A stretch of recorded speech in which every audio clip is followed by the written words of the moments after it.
So Algorand has tapped into this range that I set out in my previous video, where I mentioned that I was looking out for a 5-wave structure to form and for the third wave to tap into this region. And then shortly after, we'll then see the wave 4 and the wave 5 play out.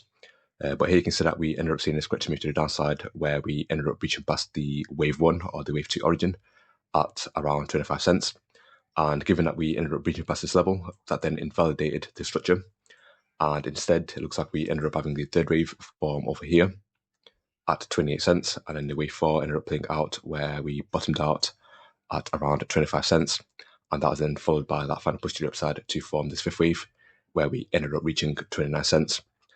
And so, yeah, we ended up tapping into this region, and then shortly after, we then saw this correction move play out, made up of a WX bar structure, and here we ended up bottoming out at 23.62 cents, and that was then followed by this push to the upside, where, of course, yesterday we heard the good news with regards to Jerome Powell hinting at the fact that there's going to be a rate cut in September.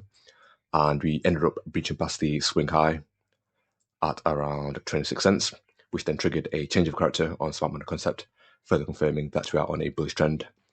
And so if I zoom out, what you can see is I've been tracking this 5-wave structure to the upside, where in the midterm, I mentioned that I was looking at for Algorand to tap into this range between 36 cents to 40 cents.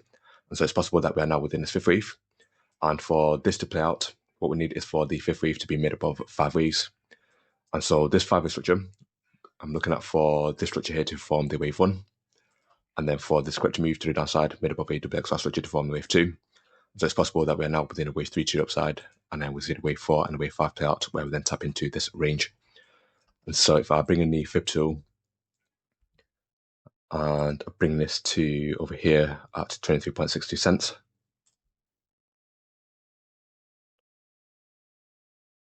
so what I'm looking at for in order for us to be bullish is for Algorand to reach this level here as a minimum requirement, given that the wave 3 has to reach this level at 36.02 cents. And then, shortly after, we then see the wave 4 and the wave 5 play out, where we then tap into this range. And then following this structure being complete, this 5-wave structure, we'll be looking at for that pullback. And that will then be followed by a bigger push to the upside, where we then tap into this range to complete the Y wave on a macro level. And so, yeah, as it stands at the moment, we are looking healthy. Of course, we did have this impulsive move to the upside that played out yesterday also. So very quickly, if I drop down to the 5-minute chart, here what you can see is we had a 5-wave structure that formed where this was the wave 1, a wave 2, a wave 3, a wave 4, and a wave 5. And so what I'm looking at for is for Algorand to reach anywhere between 27.28 cents to 27.8 cents in the short term. So if I just draw this target out, so short term is I'm looking out for Algorand to tap into this range. And here you can also see that we had an impulsive move that has formed, which further confirms that we are on a bullish trend. So if I bring in the Fib tool once again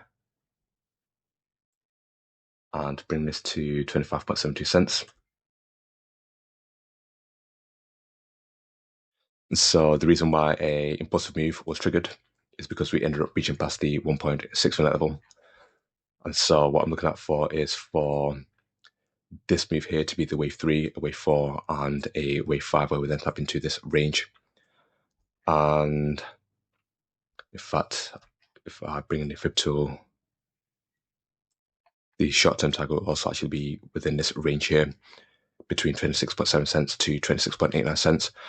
And so in essence, it's actually possible that we are still within the third wave, where if I draw this in, so this would be the wave 1, a wave 2, and then a wave 3, where we tap into this range, and then we see the wave 4, and then a wave 5, where we then tap into this range here.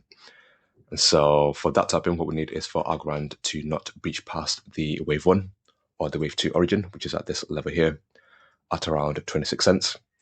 Given that, again, the wave 4 cannot cross the wave 1 or the wave 2 origin. And if I go back to the 4-hour chart, what you can see is the bears are now slowly starting to regain that momentum. But on the daily chart, we are looking bullish, given that the bulls are now regaining control of the market, following the bears having control of the market. And of course, that's reflected on the price chart, where we're seeing this move to the downside. And so, yeah, in the midterm, I'm looking at for that further push to the upside, where we then tap into this range to complete this fifth wave. And then shortly after, we'll then see the pullback, followed by another push to the upside. But of course, that's something I'm going to be tracking in the days to come, and I'll keep you guys updated.